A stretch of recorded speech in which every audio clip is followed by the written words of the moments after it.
फिर डिस्कस करते हैं। फॉरेक्स में कुछ ग्राफ्स हैं। हाँ जी, फॉरेक्स में कुछ ग्राफ्स हैं, डिमांड सप्लाई। चैप्टर मिडल के बाद डिस्कस करते हैं कि आपको मैं बोल रहा था तो कोई टॉपिक आपको कराने की प्रेफरेंस है व्हाट्सएप पे डालना है। अगर टॉपिक वही स्टार्ट हो आपको मैसेज कर देंगे।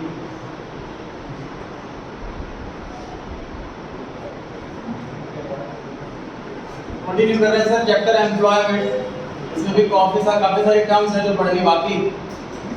Growth of employment and GDP. 50 years of planned development has always aimed at expansion of the economy through increase in national product and employment. जितने भी सर प्लान रहे हैं उन सब में यही एक एम था कि हमारा जीडीपी बढ़े, इनकम बढ़े और एम्प्लॉयमेंट भी बढ़े। और प्रेजेंट एक्चुअल सिचुएशन क्या है वो ये है कि इनकम बढ़ी लेकिन एम्प्लॉयमेंट घटी, क्योंकि टेक्नोलॉजी इंप्रूव होने से जॉब घटती, क्योंकि टेक्नोलॉजी इतना इंप्रूव कर देती है चीज़ को कि 10 लोगों का काम एक इंसान कर सकता है। तो जैसे बात करें पहले मैनुअल अकाउंटिंग थी, 10 लोग मिलकर काम कर रहे हैं, कंप्यूटर सिस्टम आ गया, अब एक बंदा कंप्यूटर चलाने के लिए चाहिए, 10 लोग काम अकेले कंप्यूटर कर रहे हैं, काम बढ़ रहा है, इनकम बढ़ रही, एम्प्लॉयमेंट घट रही। During 1950 to 2010, GDP of the India grew positively and was higher than the employment growth. There was always fluctuation in the growth of GDP, but employment grew at the rate of not more than 2%. However, we exact rate भी देखेंगे. However, in the late 90s, employment growth started declining and reached the level of growth that India had in the early stages of planning. Employment rate बहुत ज़्यादा down हो गया। During these years, the gap between the growth of GDP and employment was widening. बढ़ता जा रहा gap, GDP ज़्यादा होती जा रही है, एम्प्लॉयमेंट कम होती जा रही है, इनके बीच में गैप बढ़ता जा रहा है, जबकि होना चाहिए दोनों सेम डायरेक्शन में जाना चाहिए। This trend is termed as jobless growth। ये टर्म कैसे मेंटेन कर रखी है? Jobless growth, मतलब हमारी कंट्री ग्रो भी कर रही है लेकिन जॉबलेस भी होती जा रही है, जॉब नहीं मिल रही। Jobless growth refers to a situation when the economy is able to produce more goods and services without a proportionate increase in employment opportunities. जितनी जॉब बढ़ रही है उसके कंपैरिजन में जीडीपी ज़्यादा बढ़ रहा है। Economy tends to rise due to technology without any increase in level of employment. Employment के लेवल में कोई increase नहीं है, लेकिन इकोनॉमी ग्रो कर रही है, तो टेक्नोलॉजी ग्रो कर रही है। In other words, it is a situation when there is an overall acceleration in the growth rate of the GDP in the economy without corresponding expansion in the employment. Same बात दोबारा लिखी हुई।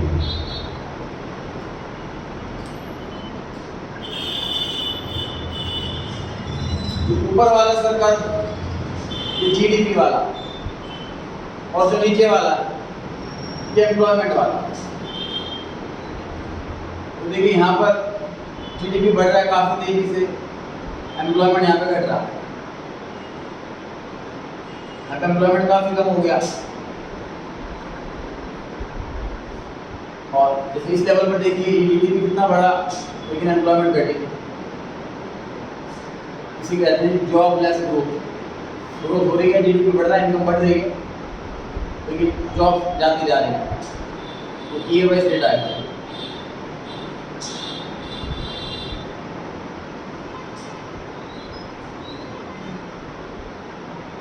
Changing structure of employment. You know, Indian is an agrarian nation, जो agriculture से बना हुआ, agriculture से ज़्यादा है यहाँ पर। A major section of our population lives in rural areas and is dependent on agriculture as their main livelihood. अधिकतर लोग एग्रीकल्चर पर डिपेंड है। The development strategies in many countries including India, have always aimed at reducing the proportion of people depending upon agriculture.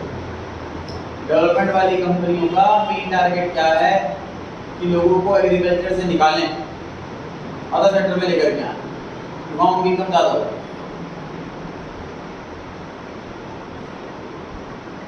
ये data है sir year wise का, देख सकते हैं सर। प्राइमरी सेक्टर घटता जा रहा है 74, 64, 48, 44। टर्टियरी सेक्टर बढ़ता जा रहा है 14, 20, 26, 31। सेकेंडरी स्टार्टिंग में बढ़ा, वो ऑलमोस्ट इक्वल था।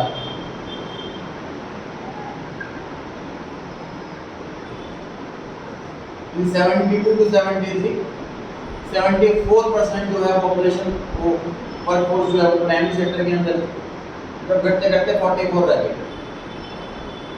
घट गई है प्राइमरी सेक्टर, लेकिन अभी सबसे ज़्यादा प्राइमरी सेक्टर ही, अभी सबसे ज़्यादा प्राइमरी सेक्टर ही है।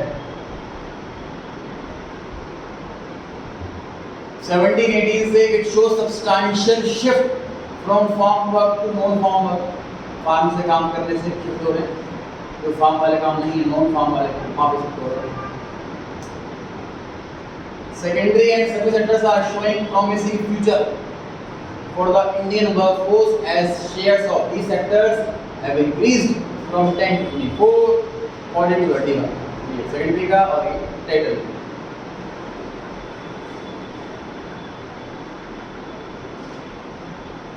कैजुअलाइजेशन ऑफ वर्कफोर्स, सारी वर्कफोर्स को कैजुअल वर्कर बनाना, इसे कहते हैं casualisation. Over the 3 last decades, 30 सालों में, there has been a considerable shift of self employed and regular salaried employed to casual wage work. Self employed से शिफ्ट हो रहे हैं कैजुअल वाले में, रेगुलर से शिफ्ट हो रहे हैं कैजुअल वाले में, ऐसा हुआ। The process of moving from self-employed and regular salary to casual wage, इसी को कैजुअलाइजेशन कहते हैं, कन्वर्जन कैजुअलाइजेशन कहते हैं। देखिए सर, सेल्फ एम्प्लॉयड वाला काम घटता जा रहा है 61, 54, 52। कैजुअल वाला बढ़ता जा रहा है 23, 31, 30, 25। मतलब कि थोड़ा सा डिक्लाइन हुआ है, बढ़ा भी है घटा भी है। बढ़े वाले को बोल रहे हैं कैजुअलाइजेशन, कैजुअलाइजेशन बोल रहे हैं बढ़े वाले। Self employed although it continues to be the major employment provider, अभी भी मैक्सिमम लोग सेल्फ एम्प्लॉयड वाली कैटेगरी में ही हैं। इसका शेयर लेकिन डिक्लाइन हुआ है 61 से 52। रेगुलर सैलरी एम्प्लॉयड इनका शेयर बढ़ा है 15 से 22, और कैजुअल वर्कर्स इनका शेयर भी बढ़ा है 23 से 24।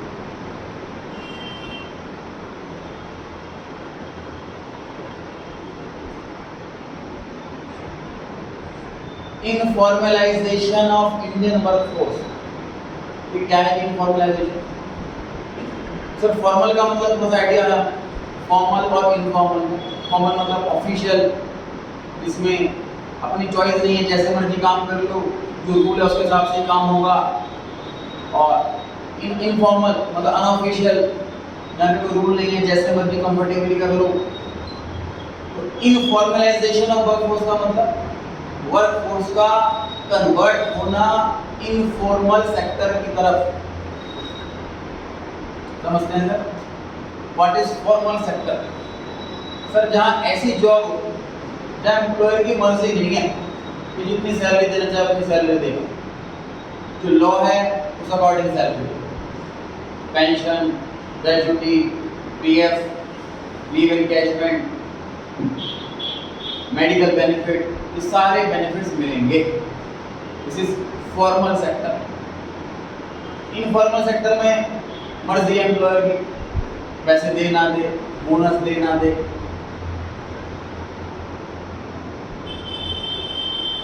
इन्फॉर्मेशन का मतलब अधिकतर सेक्टर इनफॉर्मल वाले बनते जा रहे हैं, वो डेंजरस है एम्प्लॉइज के लिए कि वहाँ जॉब सिक्योरिटी नहीं है। Since independence, the main objective of Indian planning is to raise the standard of living of the people by providing job and job security. Job तो दे ही, job security भी। It has been stressed that industrialization would bring surplus workers from agriculture to industry with better standard of living. Farming की जगह industry में काम करेंगे तो उनका standard of living बढ़ेगा, इनकम बढ़ेगा। However, even after 70 years of plant development, more than half of the Indian workforce depends on agriculture as their major source of living. अभी भी आधे से ज़्यादा प्राइमरी सेक्टर पर डिपेंड है। Over the years, the quality of employment has also deteriorated. Even after working for more than 10 to 12 years, some workers do not get maternity benefit, provident fund, gratuity and pension. जैसे मान लीजिए कोई साड़ी की दुकान में job कर रहा है 10 साल, उसका बॉस अगले दिन भी चाहे तो निकाल सकता है, उसमें कोई लॉ ही नहीं, कोई रूल ही नहीं, उनकी बात हो रही है। गवर्नमेंट जॉब में मैटरनिटी का जो लीव होती है वो 6 मंथ की लीव होती है, पेड लीव होती है। तो लेडी एम्प्लॉय प्रेगनेंट है तो वो घर पे रेस्ट करे, 6 महीने की सैलरी तो घर बैठे मिले, गवर्नमेंट में सिस्टम होगा। प्राइवेट में जहाँ फॉर्मल, जहाँ पर रजिस्टर्ड फर्म है वहाँ पर भी ऐसा सिस्टम होगा। इनफॉर्मल है, रजिस्टर्ड नहीं है, मतलब बॉस कहता है ये जॉब पे आओ, सैलरी मिलेगी नहीं मिलेगी, मैटरनिटी बेनिफिट नहीं। Employees in the private sector get a lower salary as compared to employees doing the same work in the public sector. Government का सर पे स्केल निकलता है, 6 पे स्केल, 6 पे स्केल, लास्ट 7 पे स्केल आया तो उनकी सैलरी हाइक होती है, इन्फ्लेशन के अकॉर्डिंग सब कुछ चेक करके वो सैलरी हाइक करते हैं। तो जैसे हम देखते हैं कि इनकम होनी चाहिए इस पर्सन के लिए। प्राइवेट वालों को क्या कॉन्सेप्ट है कि भैया कम सैलरी में अगर हमें एम्प्लॉय मिल रहा है तो कम सैलरी देंगे तो ज़्यादा देंगे, लोअर सैलरी मिलती है प्राइवेट, इसलिए लोग गवर्नमेंट जॉब प्रेफर करते हैं, ज़्यादा सैलरी होती है, ज़्यादा बेनिफिट होती है, जॉब सिक्योरिटी होती है। The employment structure in India can be studied with respect to 2 kinds of sectors, formal और informal. फॉर्मल को ऑर्गेनाइज भी कह सकते हैं और इनफॉर्मल को अनऑर्गेनाइज। जो गवर्नमेंट है सर वो तो ऑर्गेनाइज है, प्राइवेट में जो बड़ी फर्म्स हैं वो ऑर्गेनाइज हैं, उनमें सिस्टम से काम चलेगा। जो बड़े स्कूल्स हैं उनमें पे स्केल गवर्नमेंट के जैसा है, बेनिफिट भी गवर्नमेंट के जैसा है। Informalization of workforce refers to a situation whereby proportion of workforce in informal sector to total workforce increases। मतलब इनफॉर्मलाइजेशन का मतलब फॉर्मल से इनफॉर्मल में कन्वर्ट करना। ज़्यादा लोग इनफॉर्मल सेक्टर की तरफ बढ़ रहे हैं, ज़्यादा जॉब वहाँ पर है, ऐसा होना, दिस इज इनफॉर्मलाइजेशन। इसे बोलेंगे सर फॉर्मल सेक्टर या फिर organised sector. All the public enterprises and private enterprises which employ 10 or more hired workers are called formal establishment। कहने से अब होते हैं बेसिकली कुछ रूल्स, कुछ लॉज एप्लीकेबल होता है, उस लॉज के हिसाब से हमें चलना पड़ता है, मुझे बोनस देना पड़ता है। जैसे कि इंडिया में लॉ है कि अगर आप अपने एम्प्लॉय से ओवर टाइम करवाते हैं तो उस ओवर टाइम की पेमेंट डबल होती है नॉर्मल रेट से। फॉर एग्जाम्पल मेरे एम्प्लॉय काम कर रहा है, उसके 1000 रुपये 500 रुपये रोज की दिहाड़ी, 500 रुपये रोज की और 8 घंटे काम करता है, या 8 घंटे काम करता है, या ऐसा मान लेते हैं 5 राउंड ले लेते हैं, 800 रुपये पर डे और 8 घंटे काम करता है, 800 रुपये पर डे, 100 रुपये घंटा हो गई। अब हम उसको कह रहे हैं कि काम ज़्यादा आया हुआ है तो 8 की जगह 10 घंटे काम कर ले आज, और वो कर लेता, तो 2 घंटे एक्स्ट्रा काम कराया, उसकी पेमेंट 100 रुपीज़ पर आवर की नहीं, 200 पर आवर के हिसाब से होनी चाहिए, ये लॉ है। इनफॉर्मल सेक्टर वाले में एम्प्लॉइज को भी नहीं पता कि हमें ऐसे डबल पेमेंट का कोई रूल नहीं, तो 100 रुपये ही लेते हैं वो लोग। यहाँ पे फॉर्मल रजिस्टर्ड सिस्टम है और प्रॉपर नोटिंग होगी, टाइम कार्ड बनता है, तो वहाँ डबल के हिसाब से ही पेमेंट होगी।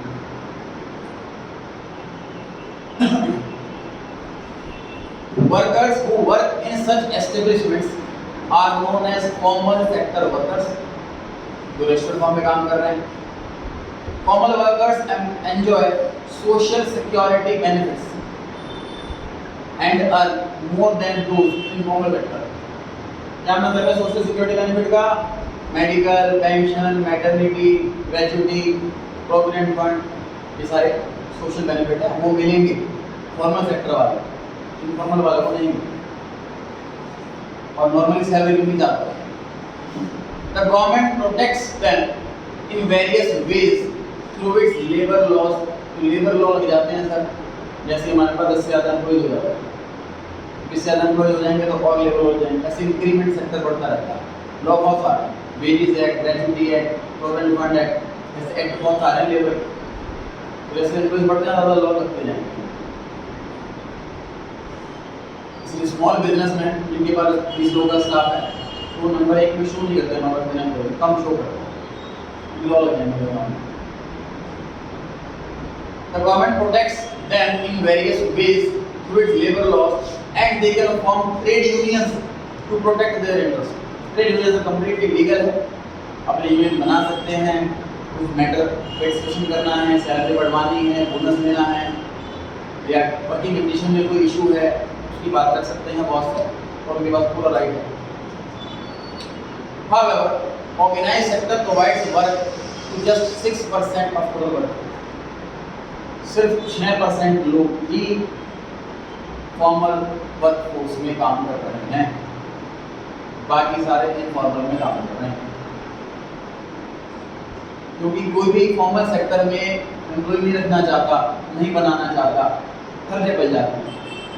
नंबर मैंने पहले भी दिया है, गवर्नमेंट भी खुद परमानेंट टीचर रखने के बजाय कॉन्ट्रैक्ट बेस्ड टीचर्स रखते हैं, इन्हीं खर्चों से बचने के लिए परमानेंट हो जाएंगे, सैलरी बढ़ती रहेगी, dearness allowance, house rent allowance, children allowance, PF, maternity, सारे खर्चे हमें देने पड़ेंगे, तो बहुत ज़्यादा कॉस्टली पड़ेगा। इसलिए अवॉइड करते हैं कि फॉर्मल सेक्टर में ना आए, कम से कम आए। लेकिन जब काम इतने बड़े लेवल पर होगा, मान लीजिए हमें एम्प्लॉइज, जैसे मान लीजिए 20 एम्प्लॉइज पर रूल हो जाएंगे हम पर, हमारे पास 30 एम्प्लॉय, 10 को कच्चे में दिखा देंगे, कैश में सैलरी दे दिया गया, चल जाए। लेकिन 200 एम्प्लॉय कैसे दिखाएं? तो लॉ एप्लीकेबल हो गई या 500 एम्प्लॉय, जहाँ ज़्यादा बड़ी फर्म्स हैं उनके पास ऑप्शन नहीं रह जाता, उन्हें रजिस्टर में ही काम करना पड़ता है।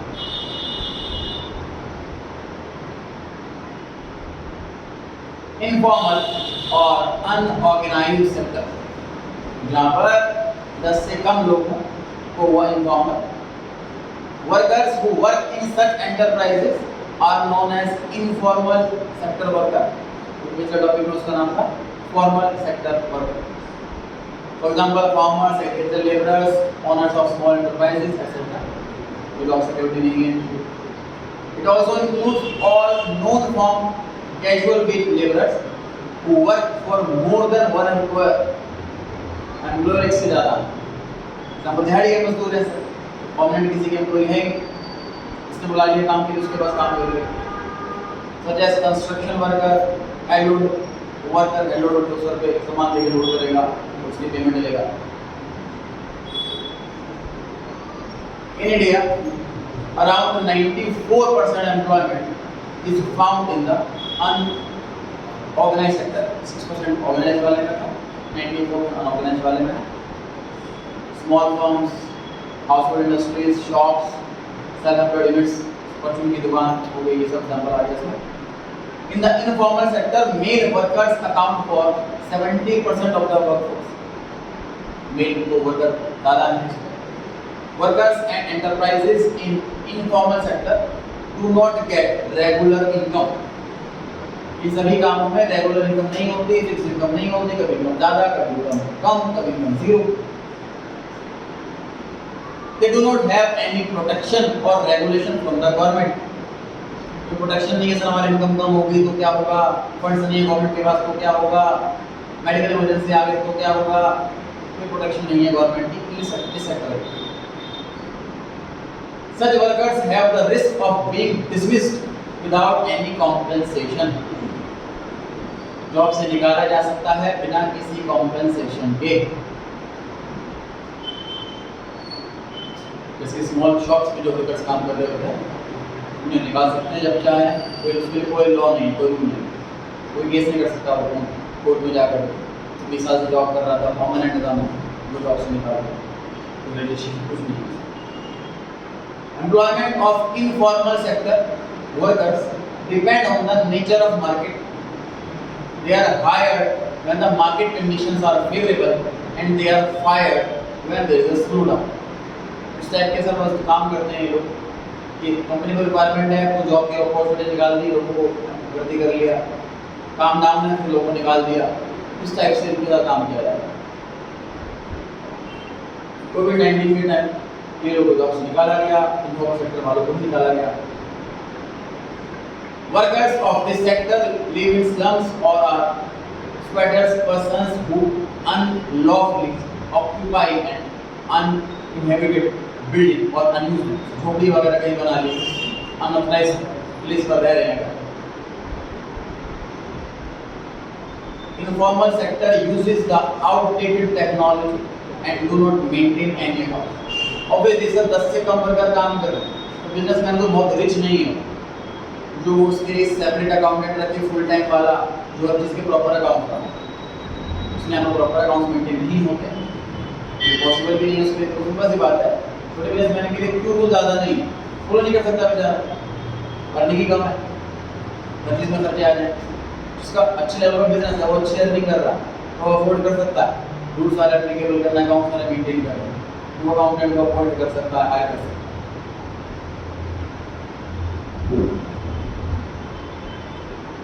तो भी हमने पढ़ा उसी में डिफरेंस, फॉर्मल और इनफॉर्मल सेक्टर का difference.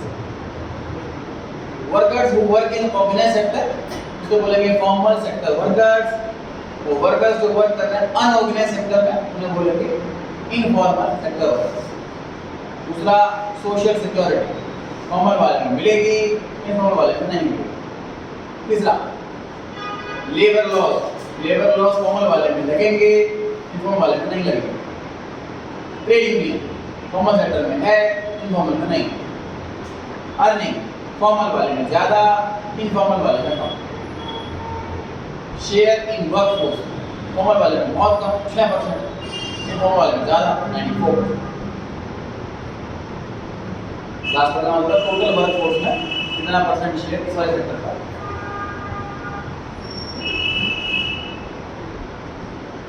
Distribution of workforce in formal and informal sectors. As the economy grows, more and more workers should become formal sector workers, and proportion of workers engaged in the informal sector should decrease. घटना चाहिए. However, situation in India is very discouraging. Formal sector में देखिए ये male female के according distribute किया हुआ, millions में दिया हुआ है.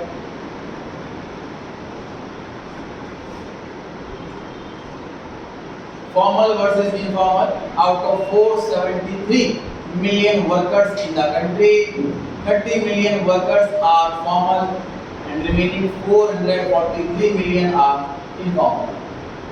बहुत कम पोर्शन है फॉर्मल के अंदर. It means only 6% of the employment employed in formal sector.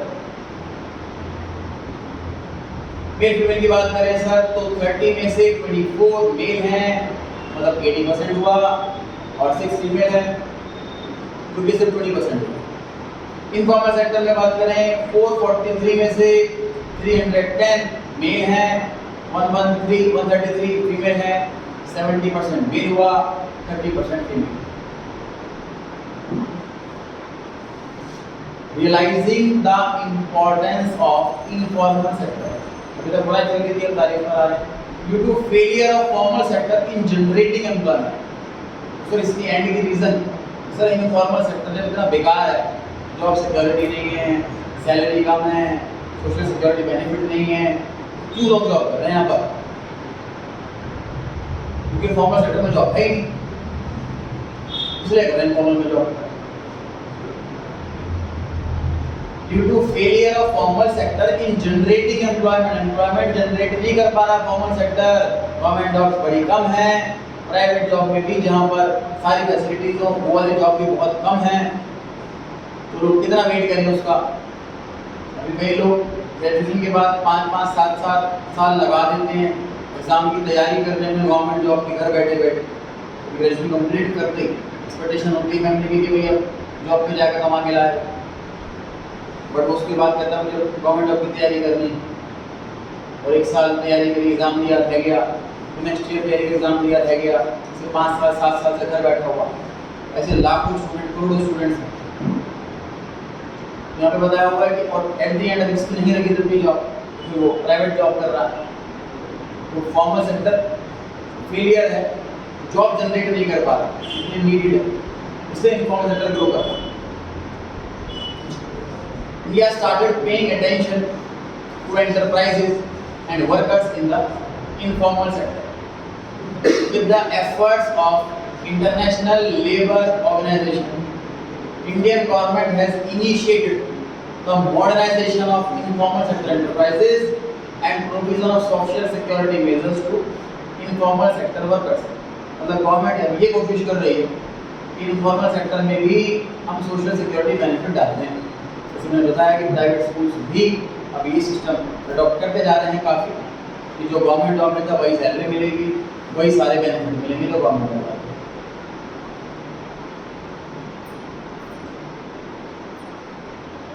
यहाँ तक वीडियो लीजिए, टॉपिक कंप्लीट कर लिया है मैंने यहाँ पर कॉमन इनफॉर्मल वाला।